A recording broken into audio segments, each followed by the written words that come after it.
All right, so my name is Jonathan Williams. I'm the founder of RedBrick Entertainment. Now, I'm not going to ask everyone to close their eyes, but I want you to think back to your favorite moment as a college undergraduate student. Everyone got it? All right, cool. For me, it was my sophomore year when my Wake Forest Demon Deacons beat Duke in double overtime. Now, I'm willing to guess that whatever you thought of probably falls within one of these 6 buckets.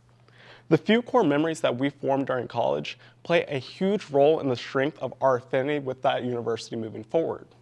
And when we go beyond the surface, we see that universities invest millions of dollars each year into engagement because engagement plays a big role when it comes to retention, recruitment, mental health, inclusion, and even alumni donations. The problem is that while these moments are huge for universities, universities have very little control over them. I mean, most schools don't get to upset a top 10 sports team each year. So, and our university tried a bunch of different things. They would do things like activity fairs and silent discos. And while all these things were cool, they never really spoke to us. And the thing was, we weren't alone. We interviewed over 500 students across 3 different universities, and we found that 68% of students wish their university offered different events. And when we dug deeper, we found that most universities struggled in 3 main key areas when it came to engagement. First, exciting students. Second, effectively managing costs. And then 3, quantitatively defining success. RedBrick Entertainment is the world's only entertainment company designed specifically for college universities. At RedBrick, we sell memories. Using our proprietary methodologies, we create events that draw significantly higher turnout, are more anticipated, and simply more fun. So last year, we ran 2 small pilot tests for our scavenger hunt event, and the results were absolutely amazing. 95% of students said that they would do it again. But our value to a university goes far beyond just answering kind of what's cool. Look, events are hard, and with any event, there are a lot of things to consider.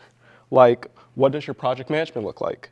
Where do you source different materials? Where should your event be? Do you need a weather contingency?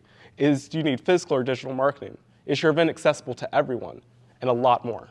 Moral of the story is events are long, hard, expensive, and don't always guarantee success. Until now.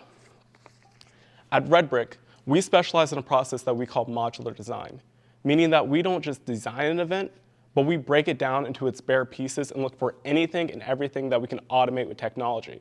We consolidate vendors, and we use our vast experience to create cookie-cutter templates for each event, allowing us to create an event which is both highly customizable for the university, but easy for us to replicate, ultimately allowing us to transform this jumbled mess into just a few meetings and deliverables for universities. And we are the only entertainment company, we're the only entertainment company which making an effort to help universities statistically quantify success. So if a university spends $15,000 for an event that 120,000 students attend, is that a success or not? Too often universities rely on heuristics and what happened last year to answer this question. By collecting real-time data at every RedBrick event and aggregating it, we're able to show universities how they prepare to comparable universities. Ultimately, we help provide them with the data which helps them answer questions like, how is their engagement efforts affecting things like student recruitment, retention, and overall ROI? So I won't lie to you, there is kind of competition in this space. We're differentiating ourselves by providing better operational efficiency and a true partnership. Unlike most of our competitors, is we help our partners from idea through implementation, but our real secret sauce is our student partners. We're scaling our venture by setting up student-run satellite teams at every university we work with. These students help us maintain events, sell new events, but most importantly, they help us tailor their experience and mobilize your student body. So when we look at the college entertainment market, universities spend $4.83 billion each year, and we're going after all of them. We generate revenue each time we sell an event, and for our larger events, we also sign on sponsors. As we move forward and our catalog grows, we're looking to transition from selling one-off events to selling bundles of multiple events each year. So my partner Connor and I will graduate in May with degrees in business enterprise management. Collectively, we have professional experience in sales, marketing, data analytics, consulting, and finance. But most importantly, we understand college. To date, we were finalists in one of the largest undergraduate pitch competitions in the country. Our mobile application will launch in July of this year, and we've actually are proud to say that we have our first partners who are going to try out our platform this August. And we're currently in conversations with over 20 plus universities to potentially conduct paid pilots this August with them as well. And we're just getting started. So we're currently looking for $200,000 to help us reach our goal of hosting 30 large-scale events by by the end of 2024, which would bring us an expected revenue of around $1.5 million. So we invite you all to join our journey, and as we like to say at RedBrick, memories are just like bricks, they last forever. Thank you. So I do have to dip shortly after questions, but I did leave business cards with Laura. Go first, Chris. Sure. Jonathan, that was good. You're a good presenter and you have good materials and all that. So talk me through the unit economics of one of these events. How does it work? Yeah, sure. So typically we have a fixed cost and a variable cost based, us just showing up and arriving to your campus, and then also based on how many students you want to run. Now, most of that cost is actually with us just getting there. But typically for our scavenger hunt event, right now we have scavenger hunt events and then we do custom events. It's about between 85 and 65% gross profit margins. Okay, and you charge $50K an event, it looks like? About 100K. About 100K per Yes, sir. Okay, good. And who buys this? Who's the buyer? Yeah. So we work directly with the universities. So the universities buy it for their students. So the cool thing is there are actually already a lot of universities that are spending between hundreds of thousands to millions of dollars each semester. So our pitch for them isn't for them to buy something new, rather to Use existing budget. Exactly. Who specifically, right? Who specifically at the university buys this? Yeah. What title? Yeah, so typically it's like the vice president of student life, academics. So typically what we do is we try and kind of work our way up. So it's pretty easy for us to get in contact with the engagement offices, and then they kind of help us work our way up to like the vice president of student life. Sometimes work with students to get to the engagement. So if I'm the vice president of student life, what metrics am I trying to drive in my job as I go? Like what's that person's job? How do they get measured? Yeah. So I think it depends on the school, and that's one of the things when we really try and sit down with them. I have a background in sales, so I really try and understand what they want. Wake Forest, for example, they have a strategy where they want to decrease student drinking. So like when I talk to Wake Forest, I say, completely understandable, that's a great initiative. If you want students to drink less, then it makes sense where you need to give them an alternative, right? Where you give them something to do. So I kind of meet them where they are. I'd say a lot of these people, they have both short-term goals, but they also have long-term strategies. So I both try and meet their short-term goals and their long-term strategies. I would say the biggest thing in terms of short-term, just like metrics, turnout. Yep.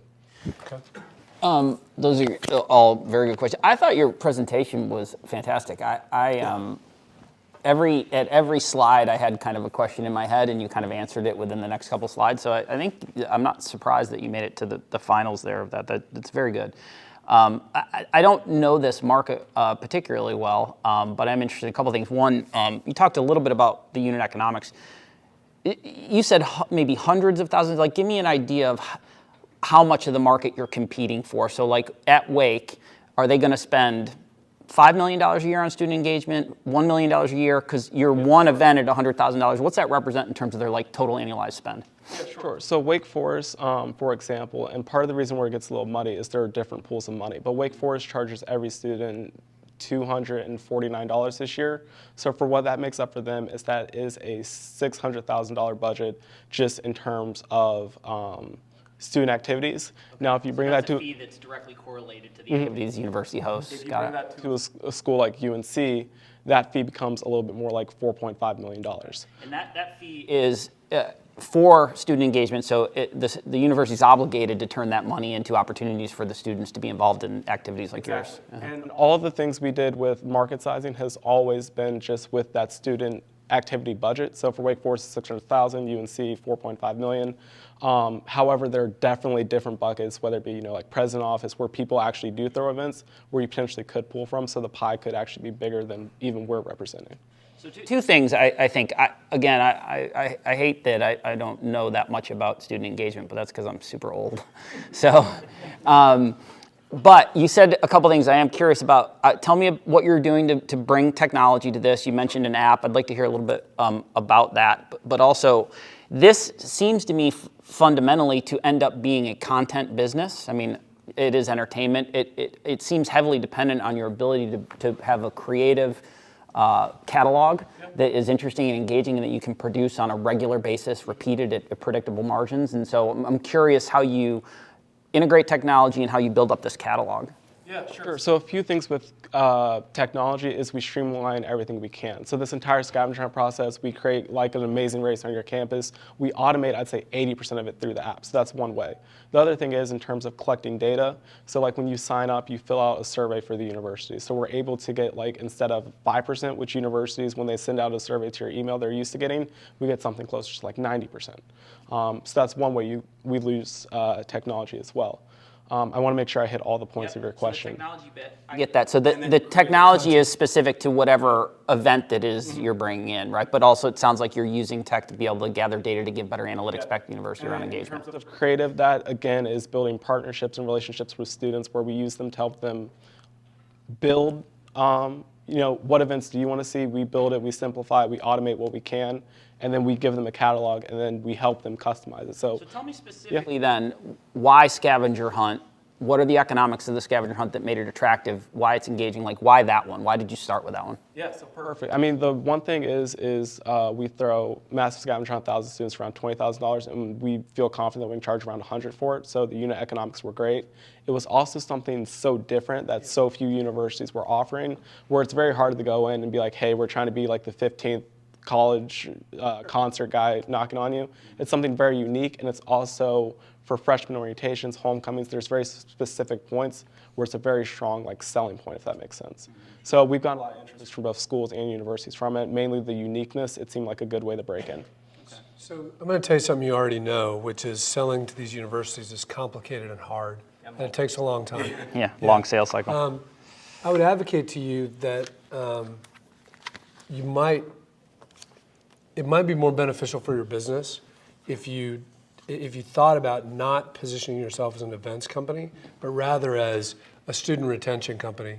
And if instead of selling an event, if you had a program, Steve was talking about that, having a content-based sort of wrapper around it that was more than just one thing and was like a longer-term relationship that included a long-term subscription or commitment from the company, because getting them to agree to $100,000, that's hard, right?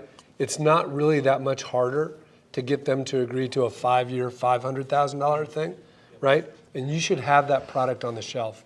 You're a good salesman, right? You have good materials. If you get in front of them, let's sign them up. Like, let's get them as customers, not as a transaction, right? Because once you sell them the scavenger hunt, and then you come back next year to sell it to them again, they're likely to say, yeah, we did that, right? And so like I would advocate to you, if you're going to put this sales and marketing energy into getting these people to the table, sell them something bigger and longer. Because I think you'd build a more valuable company. I think that what Chris is saying is super important. I would be using the use of proceeds, which, by the way, whenever you're raising money, the only thing that was missing really from your slide was use of proceeds. How are you going to spend the money? Presumably, obviously, you got to pay yourselves those types of things, but you need to see, an investor needs to see how this scales. So how are you managing your staff and your team, and are you paying the students and the universities? How does that all scale? What are the economics of that? So that would be the only bit that I would put in. But I think Chris's point is super important for all the reasons he said. Engaging with these folks one time is hard enough. You need to sell them multi-year deals from day one. You need to come with a catalog of at least 2 or 3 items to convince them that they know that you guys are in this for the long haul and you're going to continue to produce interesting and engaging events. If you want just the scavenger hunt, it's $175. If you want the 5-year package that includes a scavenger hunt in year 1, that's $500K, $100K a year. And here's the thing, too. Because they're hard to get in front of, right? And they're turning over, I'm willing to bet, that the people that you're selling to every couple of years, and now you got to go resell them another event. If you get somebody captured, close them, and get at least a 2 or 3 year deal out of it for sure. I think it could change your ability to effectively scale in the early days. We have time for one thing from the audience. Who wants to say something to Jonathan? Who wants? Come on. Somebody. Yeah, this guy. Yeah. So I just had a question. I mean, it sounds like the way you're planning on growing this is almost kind of a pseudo Yeah. where you then have students. So what does their incentive structure look like in terms of how you scale this? Yeah, it's really interesting because college kids are kind of a unique employee base. So I think, and we've You played. said that with a painful smile. So we played around with a few different options. I think what we're leaning towards right now is we really want to find one person to kind of be the entrepreneur, the project management, and from them, we want to give them kind of a share of the piece. They're going to have a lot of responsibilities. We can't look over everyone. We need them to build a team. We need them to manage it. So we want to give them a piece, not just when they graduate, but we want to give them a bonus for after they graduate for who they bring in after that. Everyone else, when you're a college student, you have things to do, parties you want to go to, salary. But that's how we think we're going to do it in the future. 5% of it? 50% of it? Like, just out of curiosity. Depends on the size of the deal. Like I said, if you're able to get, $1 million contract at Ohio State, then 5%. And 1%. Way less. Yeah. How important is that team on site to your success, you think? Yeah, so we try and make it kind of dummy-proof, where it's really replicable. I think the main thing that they really provide is, one, like you said, there's constant turnover, so you want them to be that one constant, but also, what do students at that university want, and like how can we tailor whatever we're doing in North Carolina to make it fit in Oregon? Okay, that's interesting. Just before I forget, Juan, you might know this, or Laura. Juan's behind you. Oh. If you haven't met them, there's two young guys here in town who have a startup in the university space that are helping university kids get and keep some form of employment while they're at school. Yes. Undergrads, thank you. They've got a nice little business and a good traction early on. We need to introduce them because they are already into some universities and they are helping identify these really young, strong entrepreneurs in these universities that want to be employed, which are the perfect type of point person for you at these universities. You need to connect those guys up. Yeah. All right, with that, Good presentation. I have to do it, but thank you.